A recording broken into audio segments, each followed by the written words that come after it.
മാന്യ പ്രേക്ഷകർക്ക് എൻ്റെ പ്രണാമം. കഴിഞ്ഞ കുറേ ദിവസങ്ങളായി ദേശവിദേശ യാത്രകളിലായിരുന്നതുകൊണ്ട് കാര്യമായിട്ട് ഒന്നും അപ്ലോഡ് ചെയ്യാൻ സാധിച്ചില്ല. ആദ്യത്തെ യാത്ര അബുദാബിയിലേക്കായിരുന്നു. അവിടെ നിന്ന് തിരിച്ചു വന്ന് അന്ന് തന്നെ വിശാഖപട്ടണത്തേക്ക് പോകേണ്ടി വന്നു. ഇന്നലെ അർദ്ധരാത്രിയോടുകൂടിയാണ് തിരിച്ചു വന്നത്. അതുകൊണ്ട് കുറേ കാര്യങ്ങൾ അപ്ലോഡ് ചെയ്യാൻ സാധിച്ചില്ല. എങ്കിലും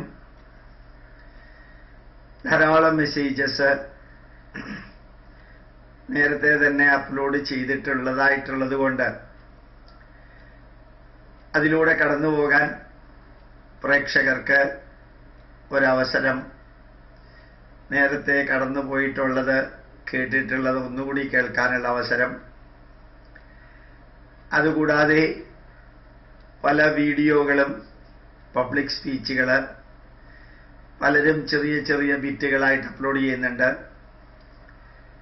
വേറെ പലരും അതിനെ AMR ഫോർമാറ്റിൽ ഓഡിയോ ആക്കിയിട്ട് അപ്ലോഡ് ചെയ്യുന്നുണ്ട്. വാട്സപ്പിലൂടെയും മറ്റും അയക്കുന്നുണ്ട്. അപ്പം അതെല്ലാം കേൾക്കാനുള്ള ഒരു അവസരം ഈ ഗ്യാപ്പ് ഉപയോഗിക്കാൻ ആഗ്രഹിക്കുന്നവർക്ക് സാധിക്കും.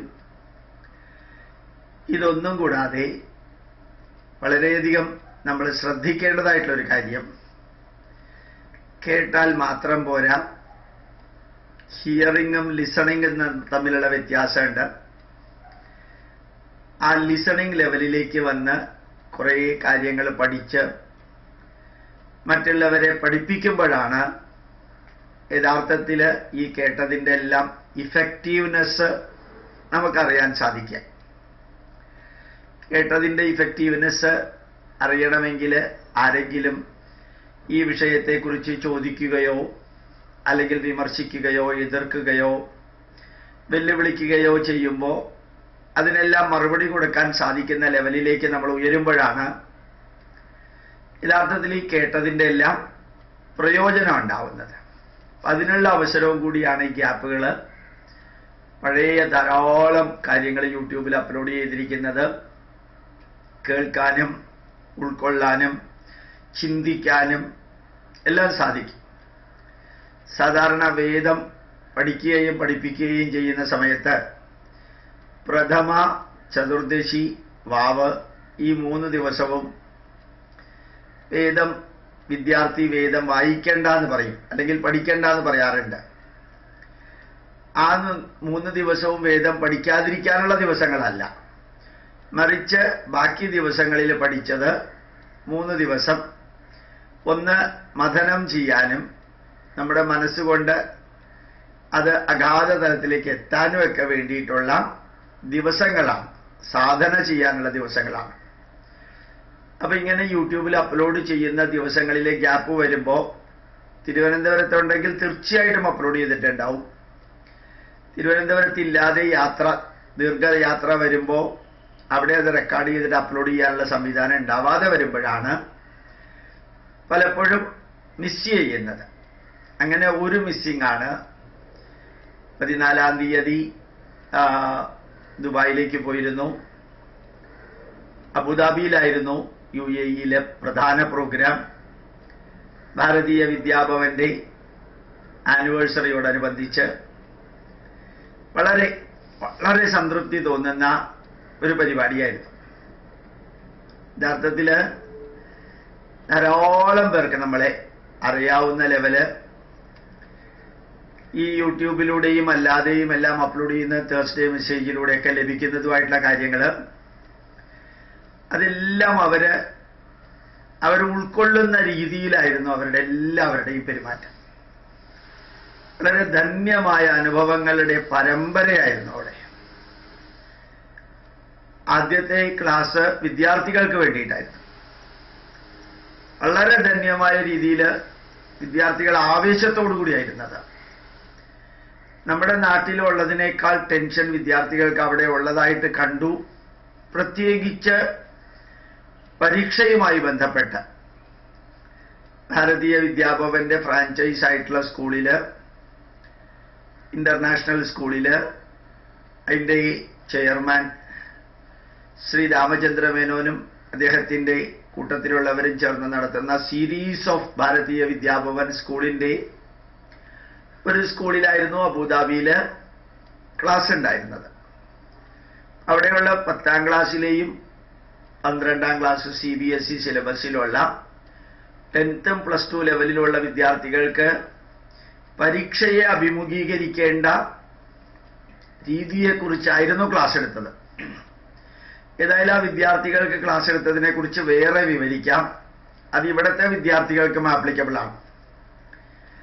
പക്ഷെ ഒന്ന്, പരീക്ഷയെ മാത്രം അഭിമുഖീകരിക്കാനോ ഇന്റർവ്യൂവിനെ മാത്രം അഭിമുഖീകരിക്കാനോ അല്ലെങ്കിൽ ഒരു ജോലിയിലെ പുതിയ പ്രോജക്റ്റുകൾ എടുക്കുമ്പോഴത്തേക്കും അത് സ്റ്റാർട്ട് ചെയ്യുമ്പോൾ ഉണ്ടാകുന്ന ടെൻഷൻ അഭിമുഖീകരിക്കാനോ, ജീവിതത്തിലെ വീട്ടിൽ ആർക്കെങ്കിലും അസുഖമോ രോഗമോ മരണമോ ഉണ്ടാകുമ്പോൾ അത് അഭിമുഖീകരിക്കാനോ വേണ്ടിയിട്ടുള്ള ട്രെയിനിങ് മാത്രം ലഭിച്ചാൽ പോരാ. നമുക്ക് ജീവിതത്തിൽ ക്രൈസിസുകൾ വരും, അതെല്ലാവർക്കും ഉണ്ട്.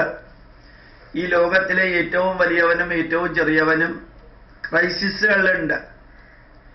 സംഘർഷപൂരിതമായ നിമിഷങ്ങളോ മിനിറ്റുകളോ മണിക്കൂറുകളോ ദിവസങ്ങളോ ആഴ്ചകളോ വർഷങ്ങളോ വരെയുണ്ട്. അതെല്ലാം എല്ലാവർക്കും ഉള്ളതാണ്, ഒരാൾക്ക് മാത്രമല്ല.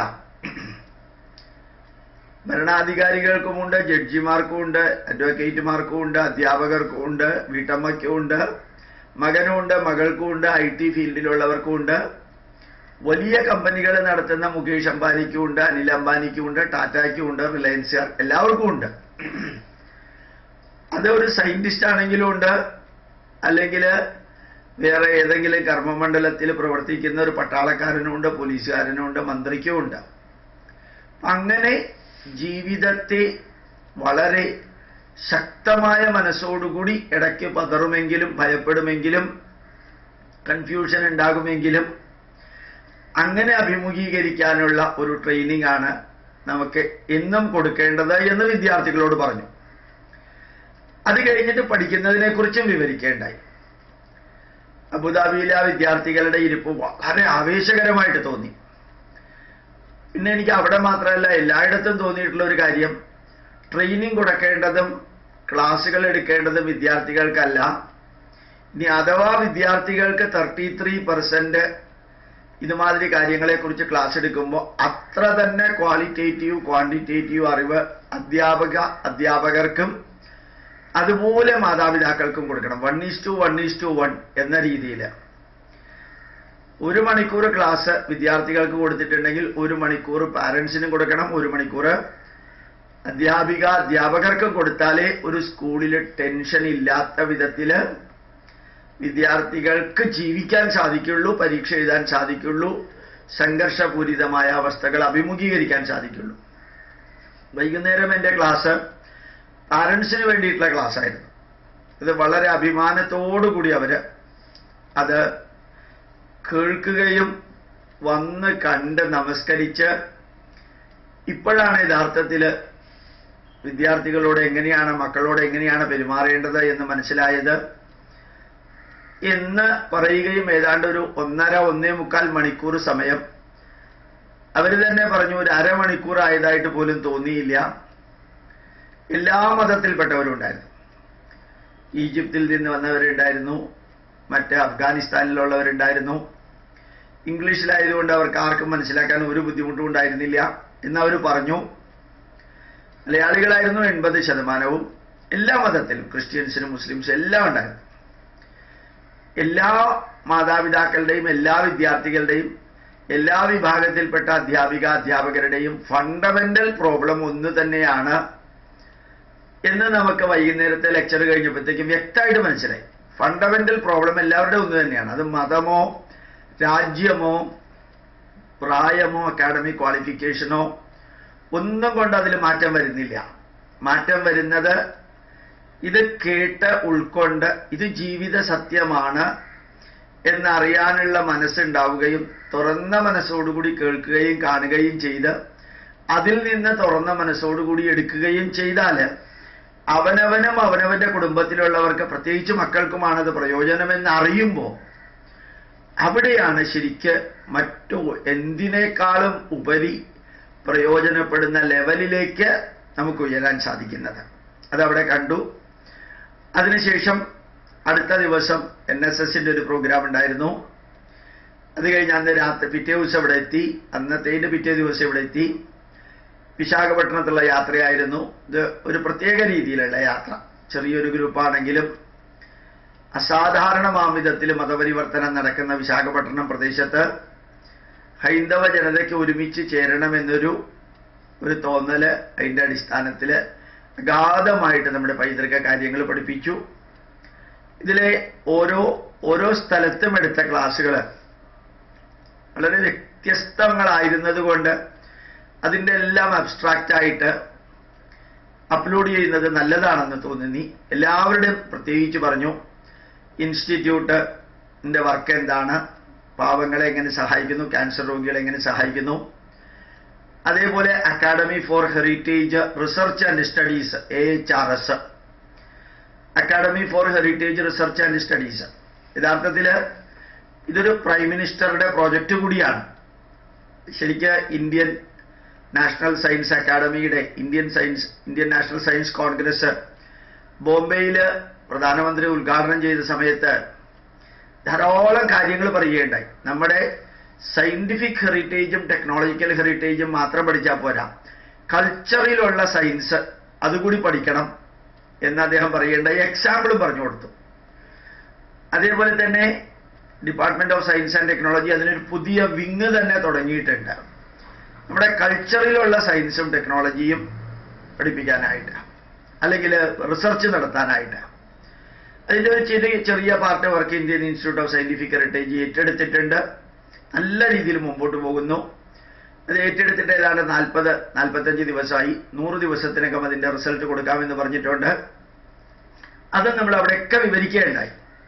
Academy for heritage science and heritage research and സയൻസിന്റെ വിങ്ങില് 10-25 ബ്രോഷറുകൾ കൊണ്ടുവന്നു കഴിഞ്ഞിട്ടുണ്ട്. A4 സൈസിലെ ബ്രോഷറുകൾ.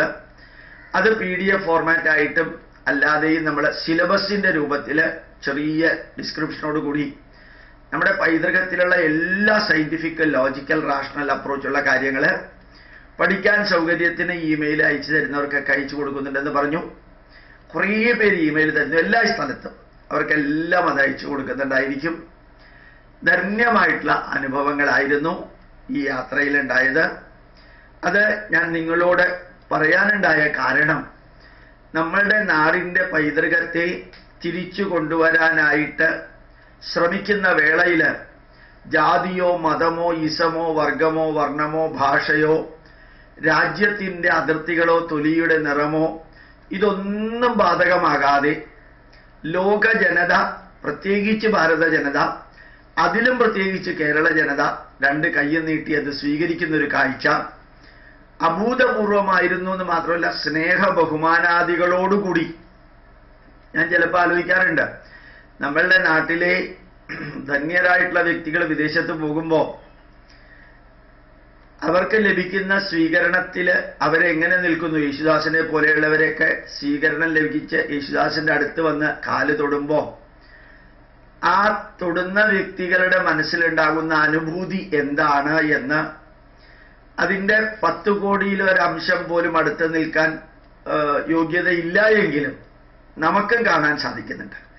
അടുത്ത് വന്ന് കാല് തൊട്ട് തൊഴുത് നമസ്കരിക്കാൻ പോലും പറ്റുമെങ്കിൽ അത് ചെയ്ത് ഒരുമിച്ച് നിന്ന് ഫോട്ടോ എടുക്കാനുള്ള ആഗ്രഹത്തോടു കൂടി, വേറൊന്നിനും വേണ്ടിയല്ല, ഒരു സിനിമാ നടനല്ല, പൊളിറ്റിക്കൽ ലീഡറല്ല, മുഖ്യമന്ത്രിയല്ല, പത്രമാധ്യമങ്ങളിൽ നിറഞ്ഞു നിൽക്കുന്ന വ്യക്തിയല്ല, അങ്ങനെ അല്ലാത്ത വ്യക്തികൾ പോലും ആരാണോ ജനങ്ങളുടെ മനസ്സിൽ കുറച്ചെങ്കിലും മാറ്റമുണ്ടാക്കാൻ പരിശ്രമിക്കുന്നത്, വിജയിച്ചാലും വിജയിച്ചില്ലെങ്കിലും അവരോട് ജനത കാണിക്കുന്ന, ഭാരത ജനത, കേരള ജനത കാണിക്കുന്ന സംതൃപ്തമായിട്ടുള്ള അപ്രോച്ച്, അത് രക്തത്തിനകത്ത് കുളിർമ പകർന്നുകൊണ്ട് നേരിട്ട് അനുഭവിക്കാൻ സാധിച്ചത് നിങ്ങളെല്ലാവരും പോലെയുള്ളവരുടെ പ്രവർത്തനം കൊണ്ടാണ്.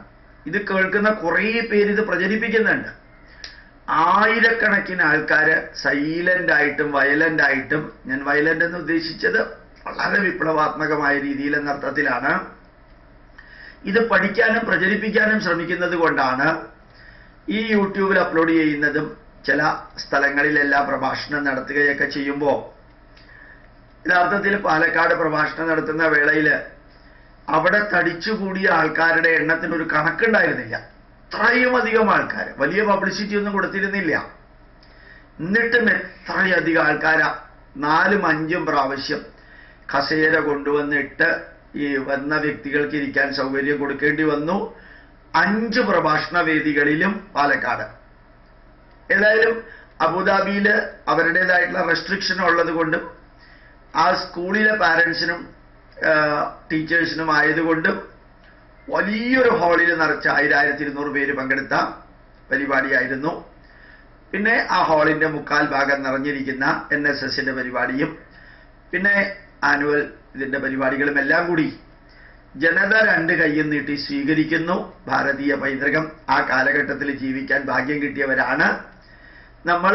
സ്വാമി വിവേകാനന്ദൻ പറഞ്ഞതുപോലെ 21ാം നൂറ്റാണ്ട് ഭാരതത്തിൻ്റെതാണെന്ന് എവിടെയെല്ലാം യാത്രയ്ക്ക് പോകുമ്പോഴും അവിടെയെല്ലാം അറിയാൻ സാധിക്കുന്നു എന്നുള്ള സന്തോഷം ഞാൻ നിങ്ങളെ അറിയിക്കുന്നു. പ്രണാമം, നമസ്കാരം.